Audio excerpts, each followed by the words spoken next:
Chers compatriotes, chers fidèles abonnés de notre émission Actualité de Kinshasa Mbote na Bino, ça fait plusieurs jours que nous n'avons pas tourné, que nous n'avons pas fait d'émission. Veuillez nous comprendre, tokomi ko lancer ba activité misusu awa na kati ya Kinshasa où yezo biso temps et belé, et donc il faudra que bientôt il y ait une équipe de relève et nous sommes en train de préparer progressivement une équipe de relève qui sera toujours là pour vous informer et pour analyser l'actualité. En attendant, comme Bozaï Belé, Bolingi, Boyoka, actualité de Kinshasa, donc Tozonge Libino, nous allons vous donner l'actualité au Yoyamikolo Yo, vous voyez que nous avons un sujet principal, notamment Makambo Yo Etali, Antonov, Oyo et Koyaki. Alors aujourd'hui, tout pour s'avancer, parce qu'il faut binomo boboyeba, il faut causer là peut-être suite na enquête et salema et les personnes Oyo baza habilité ya kopé ça, en tout cas ba nouvelle na ba information Oyo Etali Antonov va couper sango en temps utile. Alors, ezana bande ko ebele oyo bazo induire en erreur na ba audio oyo bazo relayer na ba WhatsApp na ba fausse information oyo bazo tinda eza en tout cas ba information moko ya lokuta eza ba fake news oyo ba ennemi mboka bazo profiter na situation oyo pour na corréler. En tout cas, makambu oyo Etali Antonov nanu enquête et permettre que sa information à soloté pour la Koloba.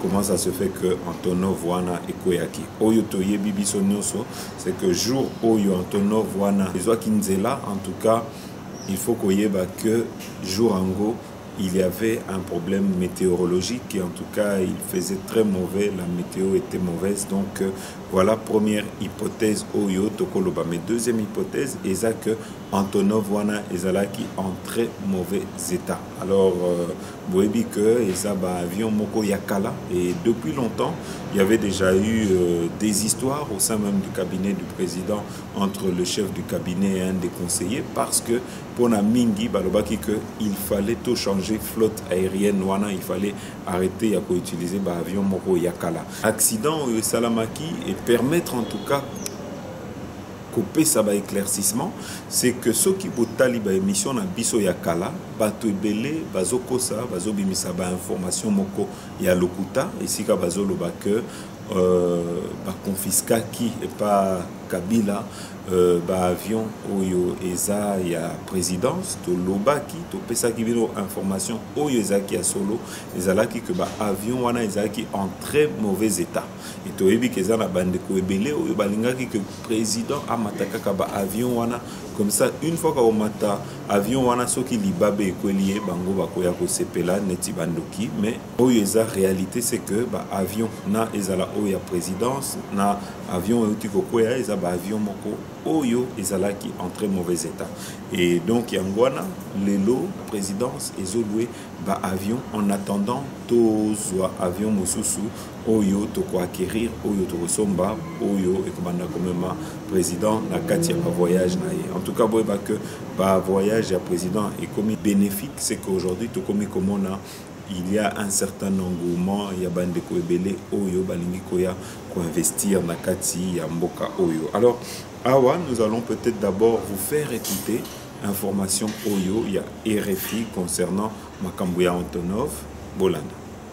Bonjour, bienvenue si vous nous rejoignez pour cette demi-heure d'actualité africaine sur la radio du Monde. Un avion et des questions en République démocratique du Congo, près d'une semaine après le crash d'un cargo Antonov dans le Sankourou. L'appareil avait fréquenté de nombreux tarmacs dans des zones grises, son équipage accusé d'avoir trempé dans des trafics. Le chauffeur du chef de l'État congolais et plusieurs de ses gardes du corps se trouvaient à bord. La présidence a officiellement confirmé la localisation de l'épave dans la province du Sankourou, en plein cœur de la RDC. Pareil est l'équipage de cet avion transportant le véhicule du chef de l'État et sa garde rapprochée suscite bien des interrogations, Sonia Rollet. Cet Antonov 72 est sorti de l'usine en 1987 et a changé plusieurs fois de main et même d'immatriculation depuis. La dernière, que l'on peut encore lire sur les débris de l'avion, ferait de lui un appareil de la flotte de South Airlines, la compagnie arménienne. Mais dans les années 2000, cet avion est vu à Kaboul en Afghanistan, en Ukraine ou aux Émirats Arabes Unis. Pour les deux pilotes russes, le passif semble tout aussi lourd. Leurs noms ont été communiqués par l'ambassade de Russie. Le premier s'appelle Vitaly Shumkov, un pilote du même nom et du même âge, a été brièvement arrêté en Thaïlande en 2010, accusé de transporter 30 tonnes d'armes nord-coréennes. Son compatriote Vladimir Sadovnichi pourrait être le Vladimir Sadovnichi du même âge qui a été condamné en 2011 au Tadjikistan à 8 ans et demi de prison pour trafic après avoir illégalement traversé la frontière depuis l'Afghanistan avec son Antonov 72 pour le compte d'une société enregistrée dans les îles Vierges britanniques. Les deux pilotes avaient fini par être libérés, les charges abandonnées. Selon une source sécuritaire congolaise, si l'identité des victimes russes est confirmée, cela pose de sérieuses questions sur les vérifications effectuées pour le transport de matériel aussi sensible que la voiture du président. Sonia Rollet, Kinshasa, RFI. Et depuis la disparition de cet avion, la presse russe, notamment d'opposition, a spéculé sur la présence de l'oligarque proche de Vladimir Poutine, Eugène Prigozhin, dans donc cet avion. Mais l'ambassade de Russie à Kinshasa a assuré que seuls 2 Russes figuraient parmi les victimes et dit attendre la fin des opérations de recherche avant tout autre commentaire officiel. Voilà, Bandeko, awa boyebi que chef de l'État, avant de voyager, parce qu'à Outiko des États-Unis, à Kendaki ko rendre visite dans la famille, à la victime, à Kendaki ko consoler Bango, alors tu retiens la bino, ba image wana, comme ça, beaucoup d'endenge les kaki, Hollande. Cela ne fait plus l'ombre d'aucun doute. La carcasse de l'aéronef trouvée dans les Sankourou est bien celle de l'Antonov 72, disparu des radars le 10 octobre dernier. Affligé par la disparition de ses collaborateurs directs, le chef de l'État, accompagné de son épouse, la première dame Denise Nyakeru, est allé réconforter les familles de ses collaborateurs directs ayant pris part à bord de cet avion et dont on n'a plus de nouvelles rassurantes depuis plusieurs jours. Dans les quartiers limités, le cortège présidentiel prend la direction de la 4e rue jusqu'à la résidence de Patrick Mokadi, les chargés de la logistique. Collaborateur dévoué, Patrick voulait s'assurer que le matériel roulant sous sa responsabilité arriverait à bon port. Devant les membres des familles visiblement affectés, le chef de l'État a eu des mots justes pour remonter le moral. Moment de vive émotion dans les quartiers populaires de Ziguida. Bravant les nids de poules, le couple présidentiel a retrouvé l'épouse et les enfants de Dipanga Divioka, dit Maréchal, son chauffeur. Plus qu'un collaborateur direct, Maréchal était presque un aide du camp pour le chef de l'État. La découverte de la carlingue va accélérer les investigations et permettre aux familles et à l'opinion de savoir davantage sur les sorts des passagers. Entre-temps, le président de la République suit de très près l'évolution de la situation sur terrain. Voilà, bandeko, siko tokotie la bino ndambu ya maloba ya président oyo atenaki tango akendaki na voyage na ye na Bukavu, bokolanda maloba oyo apesaki ba population ya Bukavu bolanda. Impliquer et inclure tout l'ensemble de nos institutions, de nos services et bien d'autres, ainsi que toute la population. Au niveau de ce que nous avons voulu appeler la diversification de l'économie, c'est-à-dire sortir un peu du domaine minier qui, comme vous le savez, est à la base de beaucoup de nos malheurs. Aujourd'hui, si l'insécurité règne, c'est à cause de nos richesses. Tout le monde nous les envie et finalement, nous, les Congolais, sommes les derniers à en profiter. C'est inacceptable. Notre défi désormais est non seulement de remettre de l'ordre dans ce secteur, mais également de diversifier notre économie pour pouvoir aller dans d'autres domaines qui seront créateurs d'emplois et aussi de richesses qui vont permettre à la République démocratique du Congo de connaître une croissance exemplaire. Et dans ce domaine, il y a l'agriculture. Vous savez, nous allons continuer nos efforts pour que les années qui viennent, cette gratuité passe au niveau des secondaires. Ensuite, nous irons au niveau du supérieur, où nous avons l'intention de redonner des bourses d'étudiants. Parce que toujours dans cet épanouissement que nous voulons voir du Congolais, il y a une place très importante pour la jeunesse. Cette jeunesse qui a été longtemps abandonnée et négligée, cette jeunesse qui est sortie pour la plupart du circuit scolaire, nous voulons ramener tout ça dans l'ordre et préparer un avenir serein pour notre pays grâce à une jeunesse éduquée, formée et préparée aux défis de l'avenir. Dans le thème de ma campagne, comme priorité, le bien-être de l'homme congolais.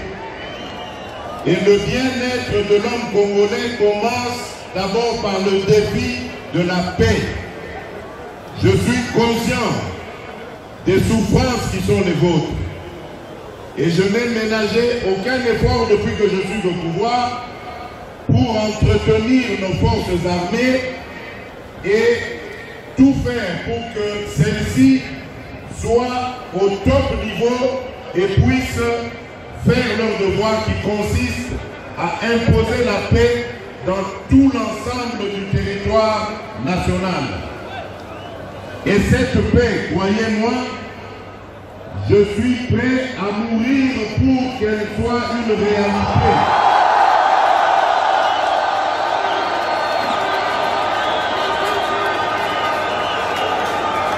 Je veux la paix et la paix définitive dans notre pays.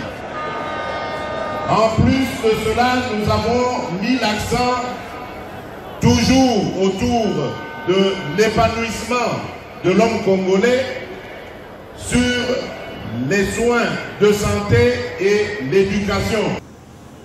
Voilà Bandeko, le jour où l'avion s'écrasa qui n'a côté à Sankourou, le lendemain, le vendredi, il y avait eu des troubles au Elekaki na Katanga, Maïmaï Bakata Katanga, Oyo, Toebi, Mokonzi na Bango, Gédéon Kyungu, toujours en liberté, Oyo Za, Nanda Kunae, calmement, Boyebi que instrumentalisaki, ennemi Amboka, et pas Batu Oyo, Balingi que Félix Antoine Tshisekedi, président de la République, a réussi en mission n'a été.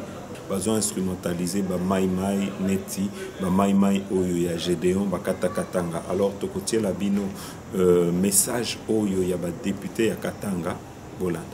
Nous, députés nationaux du caucus du Haut-Katanga, avons examiné la situation sécuritaire qui a prévalu à Lubumbashi, chef-lieu de la province du Haut-Katanga, en date du 11 octobre 2019.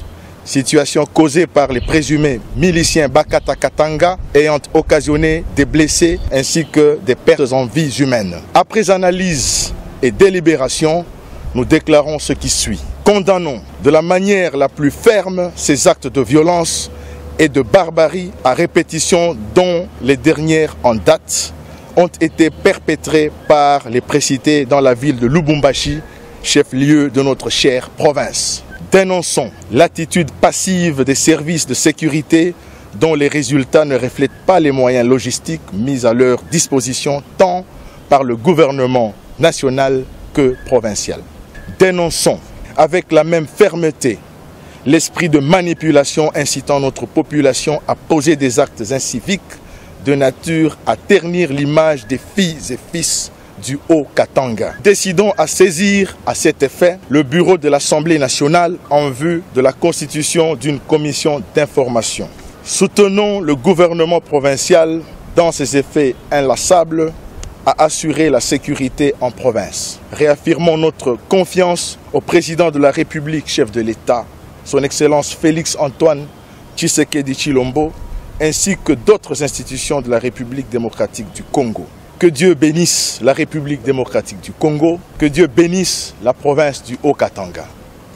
Voilà Bandeko, alors avant ya côté la bino radio trottoir oyo ya date ya lelo oyo etali makambu ya ba scolarité gratuite avant ya côté la bino sujet oyo etali budget ya 5 milliards oyo matiti na 10 milliards toko lobela makambu oyo etali CPI oyebi que Joseph Kabila ba congolais ebele bazosenga que Joseph Kabila akende CPI eloko oyo tokoloba na ba congolais surtout ba intellectuel oyo bazobimisa maloba wana il faut bayeba que en tout cas bakobimisa maloba moko comme batu oyo batanga te ou oyo bazo comprendre te parce que il faut koyeba que pour mutu akende CPI il faut que CPI et Singamutoa. Il faut que rapport moko ezala contre Kabila na CPI et que dossier moko ezala ouvert contre Kabila na CPI. Les autres koloba que même ba conseiller na ba collaborateur ya Joseph Kabila mingi baza na ba dossier parce que baza sous sanction ya Union européenne, baza sous sanction ya ba américain et batouana lobby en tout cas CPI et ko senga bango. Mais aujourd'hui pour CPI senga Joseph Kabila et sengeli pe que ba congolais ba kende ko funda Joseph Kabila ndenge tout ça là qui na 2017 ba kende ko bimisa dossier que enquête salema et que ba fongola dossier ba ko senga mutu moko na CPI ou bien ba ko tinda mutu na CPI kaka boete il faut dossier moko ezala ouvert contre Joseph Kabila. Donc toko senga loko la président lobaki que ye ako fongola ba dossier judiciaire te akolandela ba biloko wana te elingi kolobate que justice ko salema te elingi kolobaka que ye la fonction na ye en tant que chef de l'État eza na musala na ye te ya kokende ko fouiner eza musala ya justice eza musala ya ba famille oyo qui ont été préjudiciés eza bango il faut pas kende na justice ba porter ba plainte ba loba que tel aboma qui tel asala ki boye qu'à partir ya wana procureur a fongola ba dossier contre Kabila pour na par exemple makambo tozomona na ba ONG oyo ba lobi que il s'était enrichi illicitement kaza na ba milliards oyo ya mboka et qu'il faut que ba traduire en justice nyonso wana esengeli za la justice esala yango mais pour justice esala yango sans kobanga sans bobanga ezala il faut bazala paix protégé par chef de l'État et par les institutions ya mboka sans que bazala inquiété to mona ngo déjà ezana batu misusu pour na ba cas oyo eza important que aujourd'hui justice na procureur ba fongola ba dossier pour na Batouana babanda kolandela bango pona ba oyo babomaki pona ba fausse commune pona ba guerre eleka ki ya ba kamwina sapu pona makambo oyo ya est nyoso wana ezana maboko ya PGR. Voilà bandeko awatu 6 première partie ya émission na biso tokotie la bino sikoyo radio trottoir comme ça bolanda réaction ya ba congolais concernant actualité ya mikolo yo bolanda. Mbote bandeko na biso actualité de Kinshasa ezali koyeba bozele ebele akola biso so numéro na biso ya sika nzela maloba eza bonde ko ya bino jalo banda lokola bomesano lelo to suna numéro ya sika pe de susu na ba thématique ya sika oto kolobela thématique na biso ya liboso ezali bongo matali soki koyeba si pepe congolais lelo aza prêt ya kozala isusu à mesure ya kondima ete ba force étrangère baya pona kosunga biso baya kosimba baya kotia maboko na armée na biso pona kosisa guerre ozabon ko se vivre na est ya mboka na biso lelo to komi près de 1 quart ya cercle guerre za ko continuer est-ce que ba congolais bazali ko sepela na décision wana au chef de l'état azo penser ko benga ba armée musu étrangère baya kosunga biso ya mibale to ko la bombe matali crash ya Antonov 702 o même ki bongo ba logistique ya chef de l'État. Est-ce que les ali bongo na bateau ba sengeli ko répondre na makambo ne komaki? Est-ce que monsieur Deshrek oza bongo responsable aviation bien ya flot aérienne et sengeli aleka pe à répondre positive par rapport ya crash ko esali maki? Bande komoso ba bezaki montage, bande komoso bezaki attentat na vie chef de l'État. To ko bango à travers numéro au sur bande ko na biso ba congolais baza ko penser nini? Et ce qui wana te to ko be même atali bongo budget ya mboka na biso Congo. Dans 18 ans passés to mona ki budget na biso puisqu'on s'est noyé entre 2 à 3 milliards de dollars. Le chef de l'État, président Félix Antoine Tshisekedi Tshilombo, a mené l'IBISO stratégie idéologie avec un budget aux abonnés qu'on nageait dans les 10 milliards de dollars. Au déjà, ils allaient comme Mabiso proche, il y a vision à PSA qui sont en campagne, il y a élection 2018. Tu rebelles souvent même matériel gratuité enseignement. Est-ce que gratuité enseignement est effective? Est-ce que ça m'a ramené solo tu ça kaka makamolo kuta? Tu vois bon ça maintenant ba congolais ceux qui ba yambi sango gratuité ndenge nini, ceux qui ba presser gratuité ya enseignement ndenge nini. Na numéro pe oyo tu rebelles souvent matériel chef de l'état au bon attendre liboko en opposition. Alors bien ça a besoin au tous en opposition mo ça constructive parce que comme ba idée na niveau ya parlement de la manière est-ce que mbogo ke ne liboso. Na numéro on est to sur la bon on a ba congolais, tu vois parce que congolais ça ko penser nini par rapport à l'initiative du chef de l'État. Jambo enu banduku wapenzi makongomani buko ba mingi shi tuko na furaha ya kujua buko ba mingi ya kutufuata na numero yetu ya actualité le Kinshasa AKD 143. Leo tuko na mathématique tutadebate na mapepe congolais. Ya kwanza tutasema mambo manangalia vita iko ku este ya République démocratique du Congo. Chef de l'État a décidé Haïti ma troupe étrangère juu bakuye kufanya bloc bakuye kufanya force juu kufanya munaike ile guerre ile vita ya Est République démocratique du Congo iishe bakongomani biko na waza na munagani juu ya ile décision ya chef de l'État ya pili tutasema mambo inaangalia accident tope crash ya avion ilifanyika ya logistique ya chef de l'État bakongomani biko nasema nini juu ya ile problème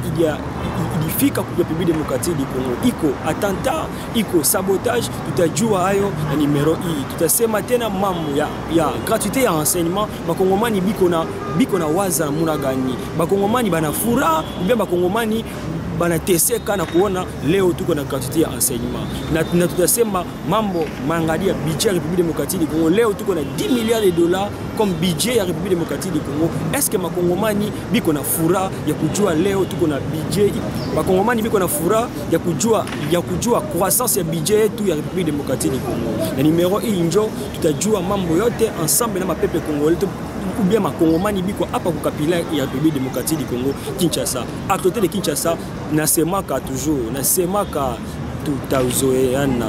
À côté de Kinshasa ndena lobana bino toujours tokomesana kaka tozomesana tolanda. Bonjour papa. Bonjour. À côté de Kinshasa ko lokona mokwalelo pona ba thématique moke tozana ngo. Donc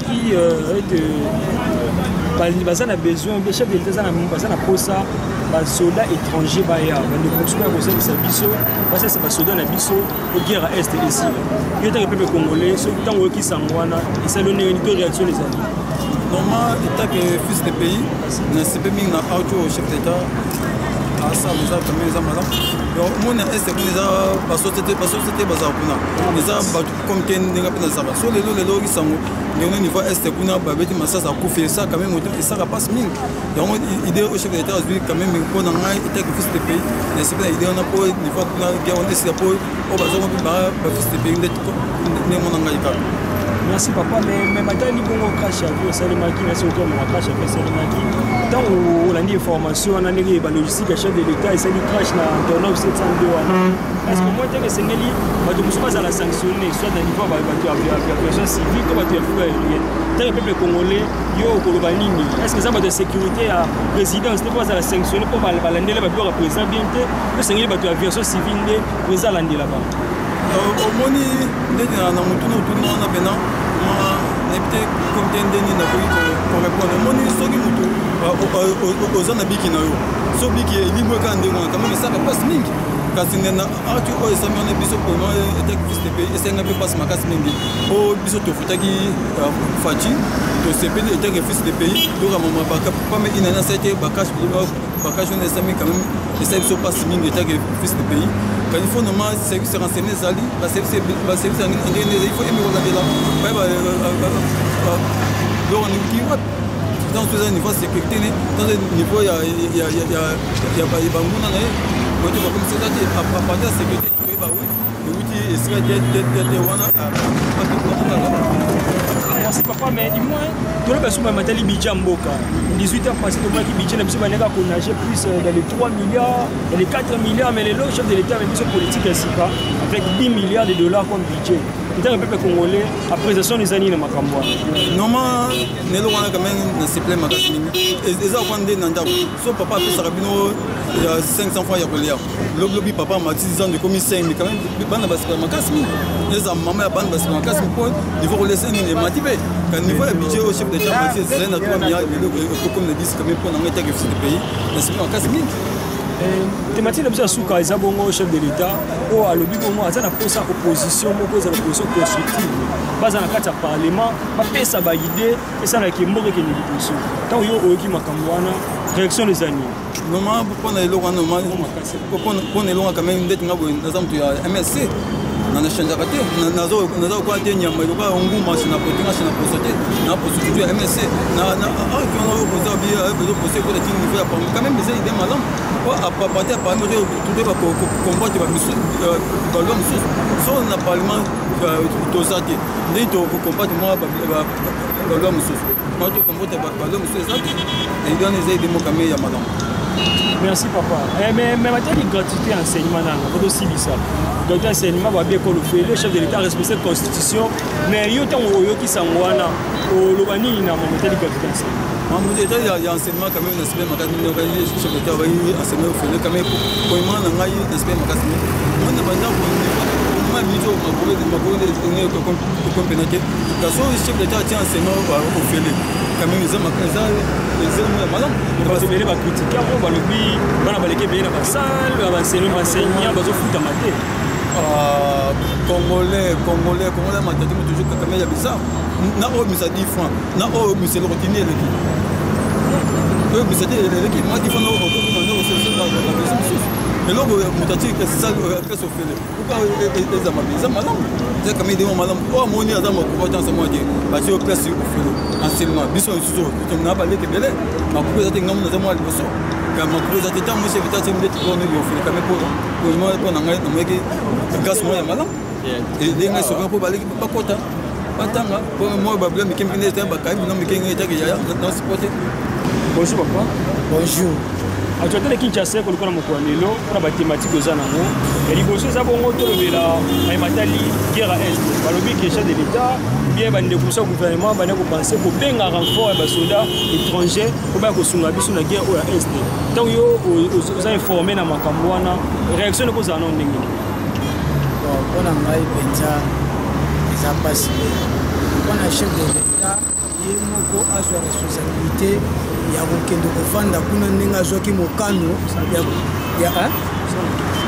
ya kozwa mokano ndenge alobaki akende kofanda kuna na este ezala bien wana eza lokola intimidation bazokointimide po akende te po akoya découvrir bavérité oyo ezopase kuna na este mais omoni ke esengeli babenga basoda mboka mosusu bakosala réception ndenge bayaka ntango abuse jamais basoda oyo baza na mboka oyo Congo toza na basoda ya makasi oyo babunda bitumba ndenge na ndenge baza awa mais ndenge ni guerre ti elezoko osila te eza je na bango bazosala eza je ya bato ya FCC soi-disant bango nde bazocreye badésordre wana mpona lelo président Fati ameka kokende kodécouvrir biloko bazosala kuna te a partir ya est.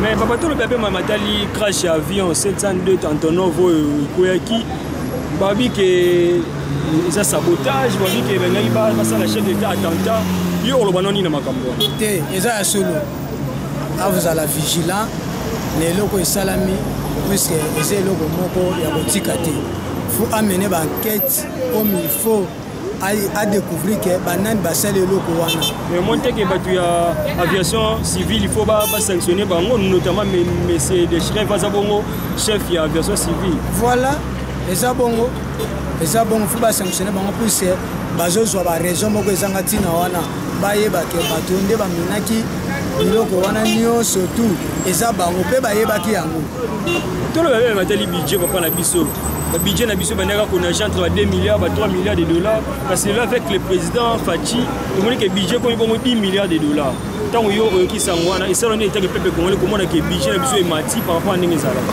te félicitation eza eloko oyo tozoloba ngo mille fois Fati azali na minute oyo tokolobeke aza lokola Jésus aye kobimisa bana Congo nyonso surtout à génération de deuxième à troisième génération lelo ndenge eza wana ezali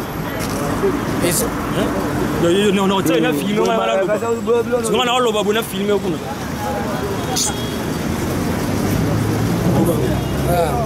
wana penza tozobenga fati na minute azali eza moko ya kobimisa bana kongo penza na boumbo tozali na puisque bango moko ava baya bakalifia biso ke bakongole boyeboyebo mais tobandi komona révolution ya fati pas même une année pas même 2 ans nde tozomona mais quand même tokomi sava mais eloko nazosenga na président eloko ebomaki bango bato ya basali ba 19 ans na bapouvoir oyo eloko bandaki kozanga bango be koboma président Kabila ezalaki suivi ezalaki te oyo nga na kosenga epai na ye asala suivi ata alobi ke boye suivi efo ezala mais papa tolobela mpe matali nanu gratuité enseignement est ce que na gratuité seme eza ya solo na te eza ya solo mais soki eza ya solo bino botangi baparent boyambaki yango ndenge nini te toyambi yango mpenza na bolingo nyonso to en tout cas na parole na ye torespecte ndenge arespecte population congolais oyo nyonso to azali na bana ndeti biso ndeti nga naza na minute oyo naza na bana mingi bazotanga malgré bazotanga na privé mais en tout cas ça va mais eloko nazomona bacritiquer gratuité enseignement ngo babi c'est comme si ils ont malukuta baposa bafuta bango te papa obi likambo gratuité bato babanda ngo liboso esalama te mais na ntango na ye yo kosalama parce que toni ye mpo na nini ngai kote nazali na esika bandeko na nga bazali félicitation tokofélicité ye eloko esalami thématique asuka eza bongo chef de l'état oyo alobaki alobi bongo atendre maboko na ye lisusu na opposition aza na besoin baopposant bazala bongo basala bongo opposition moko constructive baza bongo na kati ya parlement bapesa baide mpo mboka ya avance yo koloba nini na makambo oyo chef de l'état bon mpo na ngai nasalaka na suivi te na makambo na bango mais eloko ngai na kosenga bato nyonso baza na parlement d'avance parlement ezalaka pour le peuple mais bango bakoma konie peuple eloko moko balobaka na peuple te mais bazozwaka bambongo bazoyiba bazosala nini mpo na ngai yango nazosenga na président Fati azala vigilant aluka bakombata oyo ya solo bakosala suivi ya makambo nyonso bandana surtout parlement nde esimbi monde bi esimbi Congo mais tozomona réalité ya bien te na maloba donc na bizaleli na bango na comportement na bango ezosala biso passe yango nomoni moye tokota bamabuzinga makambo wana mpenza ezalaka te. Bonjour papa. Oui, bonjour monsieur les journalistes. Actualité de Kinshasa ekoliko na mokolo lelo par rapport à thématique obsi toza nango ya liboso ya lisolo moketo so les alliés chef de l'état to pe gouvernement baza ko penser que babengisa ba force étrangère baya kosunga ba FARDC na biso ko sa guerre est ya mboka yo na itenge peuple congolais est-ce que ozo zongo ndenge sengeli ba soda msuba ya ko sensa biso to biso mo de secret to bundara ti aussi c'est qui to ko tsaki na mboka. Bon, en tout cas en tant que peuple congolais soki ezali ke biso moko peuple congolais toza incapable ya finir guerre wana zo déranger biso souvent na est nous avons aussi besoin ya ko za pena posa ya aide extérieure pour les biso na donc ya appuyer biso na sens que donc on va tout aussi savoir vite au zo déranger biso mimi na côté est nous on perdre bande que bile na est suite na nini il y a des fois ceux qui total bien kama kango na est lelo lobby et si la kate ba nani bande ko na biso basoda bakendaka kuna de temps à temps bitongo zo si la kate c'est pourquoi gouvernement peut soit chef de l'état azape na posa azape na besoin ya ko senga pe aide ya extérieure pour na ko sisa moi pe vita wana kona est est-ce que yango zo la bisate que moi fragilité faire des dossiers faire des bazala makasi te non faire des na biso ezali makasi mais ce qui total bébé ba force extérieure pe bazala pe na besoin ba appui ba bato mosusu pour nous aussi ça peut ba moi des heures à la paix pas na bango c'est comme notre cas aussi nous pouvons être aussi forts mais ceux qui demandent non force na biso moko na nous ko kaka tete ko pe ko penga pe moi force extérieure pour ba pour les biso pe na aussi ça moi ba air ba guerre zo déranger biso souvent na est. Merci papa mais na deuxième thématique na biso to ba matali crash avion donc sans ignorer nos relongo na biso et que la logistique et chef de l'état et ça qui crash na Antonov 702 mais tant yo qui sangwana est-ce que monité qui sengeli ba sanctionner notamment monsieur Strevej ou azabongo chef ya flot aérienne ou bien sengeli ba sanctionner ne ba aviation civile. Bon en tout cas de ko na point wana ya ko sanctionner ba wana naza vraiment naza no profane en matière aviation. Naza profane en matière aviation. S'il s'agissait ya kosanctionner bato wana bakosanctionner bon en fonction ya cause. Si réellement ce sont eux qui sont à la base ya eloko wana, l'état na biso justice na biso za obligé ya kosanctionner bango. Mais ce qui est cause wana eza dit na bango te, eza dit na soit ezalaki mauvais état ya avion, soit ezalaki bon panne ekoki ko surgir. Alors par là gouvernement na biso na justice na biso bakoki ko sanctionner bango. Mais ce que ezalaki panne normalement ya bon appareil non te soit panne. Ce qui eza panne lié vraiment na appareil. Bon na moni tina ko sanctionner bango eza te. Merci. Bon, ça appareil je panne. Mais tu vois bien que c'est sabotage, ça chef de l'État attentat. Bon, yango na utu koloba. Ce qui est ezali causé na ba certains individus ba causé ango volontairement. Ce que ezali que loko provoquer na bato volontairement là ba enquête après avoir fait mené des enquêtes, ba montre que non ce sont les gens qui ont causé cet accident là. Notre justice peut les poursuivre après les enquêtes. Merci papa. Parlons budget mboka na biso. Budget na biso na ba mbula uti koleka to ba 18 ans passé uti komona. Budget baneka konager entre 3 milliards et 4 milliards. Le chef de l'État la politique na sika a memé biso budget projet moko budget à 10 milliards de dollars. Kolobani était le peuple congolais na makambo.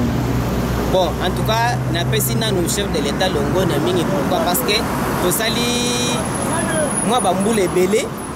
Avec cette population de plus de 80 millions d'habitants que nous avons, les assos Nikomona, budget 4 milliards, 5 milliards, ça ne représente absolument rien. Oui, je félicite le chef de l'État pour avoir mené ces efforts. En effet, c'est à Longole, Bisson a 4 tomates, on dirait doublé. Nandamu ya oyo wuto koleka. Topese nanu longo na félicitations. Et nous sommes sûrs que les années prochaines, akobalisa le sous plus que oyo, tozi na minute oyo ya 10 milliards wana. Vraiment ezana no esengo mingi po eko leze moi ba faillite musu to zalaki nango uto komona wanete makambo ya ba enseignant. Mais makambo ba enseignant peka papa to le avec gratuité enseignement, est-ce que docteur semeza no solo? Oui, gratuité ya enseignement ezali ya solo parce que ozomona surtout na kwa biso to zali to mona ba bana bazotanga gratuitement. Mais tu vas critiquer gratuité en gros lobby que mamoto mo la bien te bana bazotanga bien te ba ça l'équipe na belé o lo banya makambo. Bon, et là qu'on entend kenaka malembe pas à pas. Il y a des ceux là qui disent les uns disent que non, il a fallu abandonner pour construire une école après à salir gratuité. Mais gratuité ce n'est même pas les choses de l'État. C'est la constitution elle-même qui a dit ça. C'est que excellence c'est que n'était pas là. Il y a beaucoup de milliers qu'on a dans la constitution na biso. Mais azo mettre en application non, ça doit se mettre en application. Ba oyo bazolinga ngote. Nde bango na zobe ce sont des malfaiteurs ba dinde ko que pour sauter. Merci beaucoup merci au chef de l'État. Alors il y a besoin d'opposition, ils ont un parlement, ils ont l'opposition constructive, ba y a ba idée si comme mboketa mo ali biso. Le temps oki makambo eta que peuple congolais réaction des ndengeni. Bon, ce qui total bien biso toza pays ya liboso te ya kozala na majorité na opposition. Eza bien pays nyonso eza biso nde bato bandi yango te. Nous sommes aussi en train d'imiter les autres. Ce qui est opposition ezali. Eza normal, une opposition doit être très constructive. Eza te opposition eza non, vous critiquer moninga sans que tu vas construire non. Critiquer pour construire. Te awa bolobi ne mabia bosali mabe eloko ezalaki boye mais bino bo défi yango nde opposition constructive yango wana boye siko na likanisi soit yako lamisa bango makambo ezalaki na avantage ya population bino bolingo la lisango ale bango batelemeli yango pour que bosala ezala na avantage au vu à tout le monde que tout le monde ait les bénéfices mais ezate que opposition bako sur na parti pris non makambo bosoma bato ezate une opposition constructive telle que vous le dites. Merci papa. Mais si j'aime mis les abonnés, mais maintenant crash avion, c'est un qui Antonov via chef de l'État. Il me va dire logistique chef de l'État. Yo mon indengeni, c'est ce qu'il va sanctionner ba ko makamboana, c'est ce qu'il va tikara mamoye les kambo. Ba sanctionnaka mutu ou bien les kambo. Tango ozali na nini na ba preuve palpable. Oyo ezoko signifier c'est que oyo ezali belément. Oyo ezoko signifier que non bato wana bazali ba hauteur ya nini ya acte oyo esali nini esalami problème ezali wana esengeli kolandela nanu mpe kosala bainvestigation mpona koyeba sur réellement ke avion wana ezalaki na problème ou bien ezalaki na problème te ou bien bato oyo ya nini ya tour de contrôle baautorisaki décollage na bango obe baautorisaki te. Voilà papa, merci pour la contribution dans Makambo. Mais monsieur Tolo Beza m'a matali budget mboka na biso le président a proposé biso budget ya moko ya projet à 10 milliards de dollars. Yo tant peuple congolais sentiment les amis.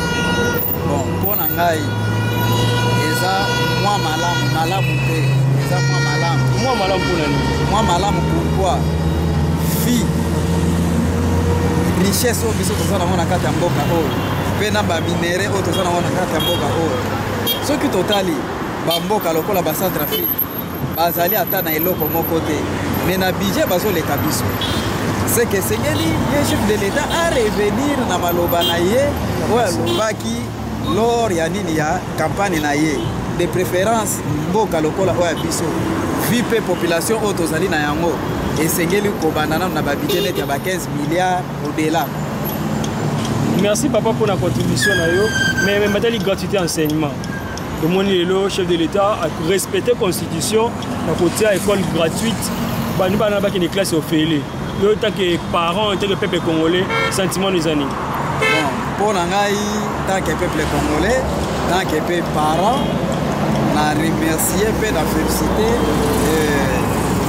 l'initiative. Pour nous, vie, médiocrité, tout ça, on a un salaire, on a un mboka. Ce qui est gratuité, c'est que nous avons des parents qui ont parfois 8, 9, 7 enfants. Ce qui est gratuité, c'est est-ce que vous avez autant? Ça semble difficile. Donc, c'est que vous savez les gens qui sont congolais dans la gratuité enseignement. Oui, en tout cas, en tout cas, tant que le peuple congolais est satisfait. Merci papa, mais merci que Zabongo Mematali, chef de l'État, le Congo, a la posa et opposition constructive. Bande ko bakota na parlement ba pesa ba idée ko mboka etambola mboka ke liboso. Yo ko loba nini na maloba o ya chef de l'État o ya tendre maboko pona bato nyonso. Bon, à savoir que mboka sans opposition évolue à côté et c'est que l'opposition est là. Pour opposition wana yango de bimisaka oyo ya mabe gouvernement en place azo kosala opposition de azali lokola mwasi ya nini ya mbanda oyo azali na kati ya libala bombanda mpona kobimisa mabe oyo nyonso ezali ya kobomba ide wana ezali malamu. Voilà Bandeko, nous allons terminer l'émission Nabiso avec les images de maman Denise Oyo à Kendaki pour honorer les femmes maraîchères pour la journée de la femme rurale. Nous sommes à Eleka Kinaki Mwenza, alors tout est une image comme ça. Botala.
voudrais finir en disant un grand merci à la distinguée première dame. La pluie ne vous a pas empêché de venir ici. Et c'est cette humilité et cette gentillesse que les populations voient en vous et saluent en vous. C'est pour ça qu'elles sont venues nombreuses pour vous accueillir et c'est pour ça qu'elles sont très heureuses d'être avec vous pour célébrer cette journée internationale pour la femme rurale. Mesdames et messieurs, distingués invités à vos titres et qualités respectifs, bonjour. De prime abord, je voudrais exprimer toute ma gratitude aux organisateurs de la présente cérémonie. Je cite le conseiller spécial du chef de l'État en charge de la pauvreté de m'avoir associé à cet événement commémoratif dans ce beau cadre touristique exceptionnel, rappelant continuellement l'environnement de survie de la femme rurale.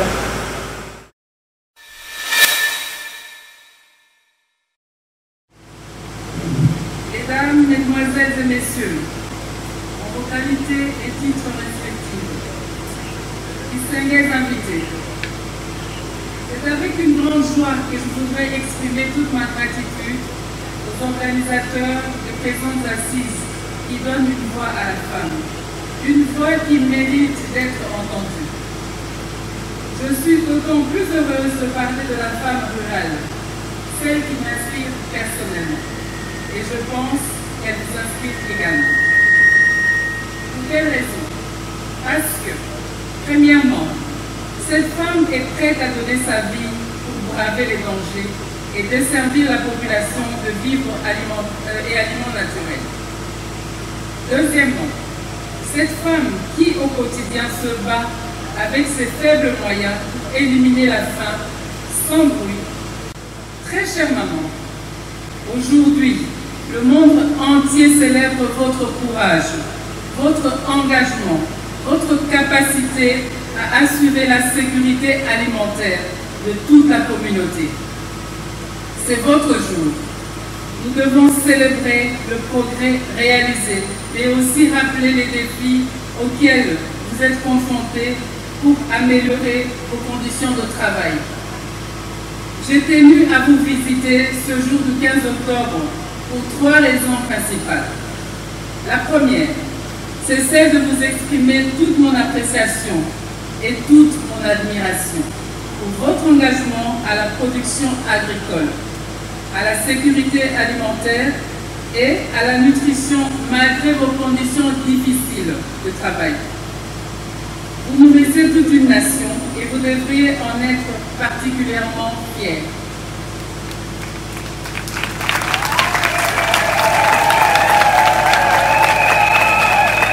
La deuxième, c'est celle de comprendre vos défis pour mieux plaider en votre faveur pour l'amélioration de votre situation en vue d'une autonomisation socio-économique effective. Ceci s'inscrit notamment dans le cadre de ma vision dénommée « Plus forte ».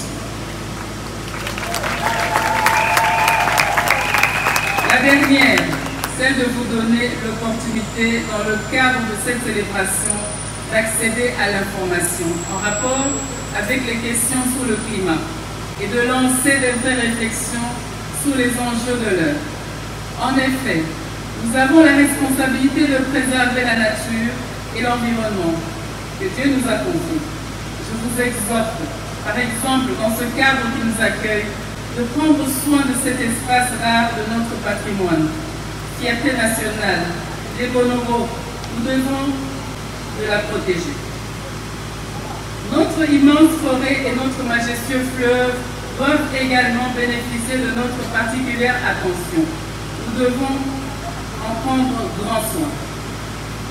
Mesdames et messieurs, pour finir, je tiens à rappeler que dans son champ, à la pêche sur la pirogue, au marché avec ses légumes ou dans l'entrepreneuriat, la femme rurale est présente, quelles que soient les intempéries. Elle se voue corps et âme au bien-être des populations. Elle est au service de la nation. Je vous remercie. Maman Mbote. Maman Ebilanga Mbote.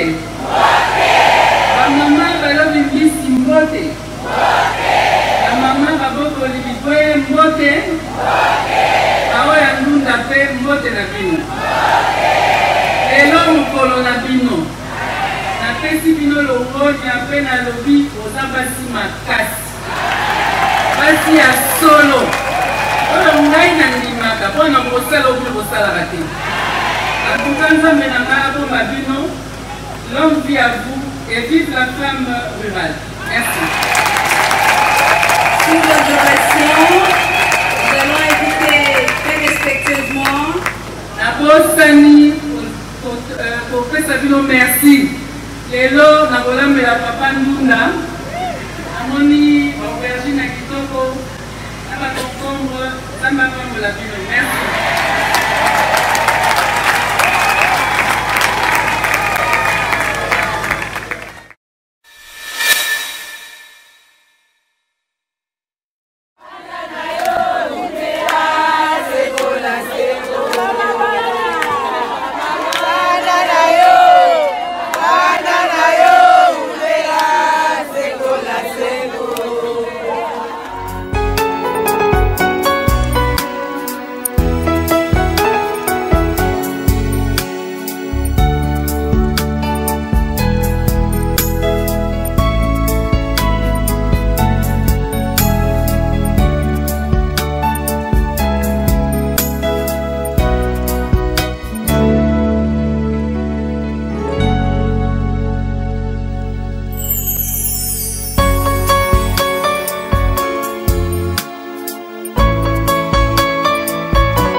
Voilà bandeko, tokomi na suka ya émission na biso. Merci na bino nyonso oyo bolandaki biso.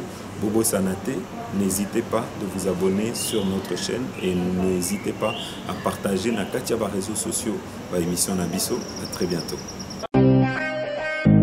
Je m'appelle Kimbango Deji. Appelez-moi les amours. Yoga. Notre président Félix Tshisekedi. Notre président Félix Tshisekedi. Il faut pas coûter les rondines. Tu n'es pour briller et pour gagner.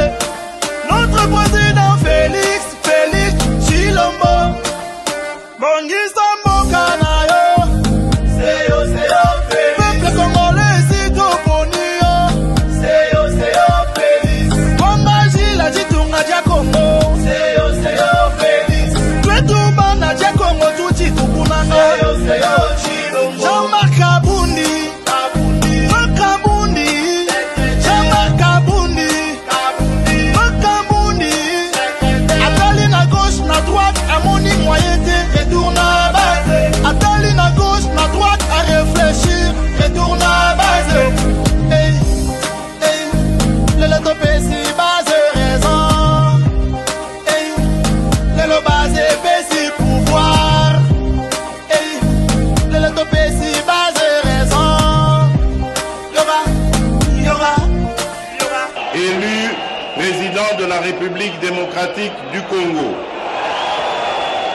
Je jure solennellement devant Dieu et la nation d'observer et de défendre la Constitution et les lois de la République. Bongisa Mboka na yo. Seyo Félix.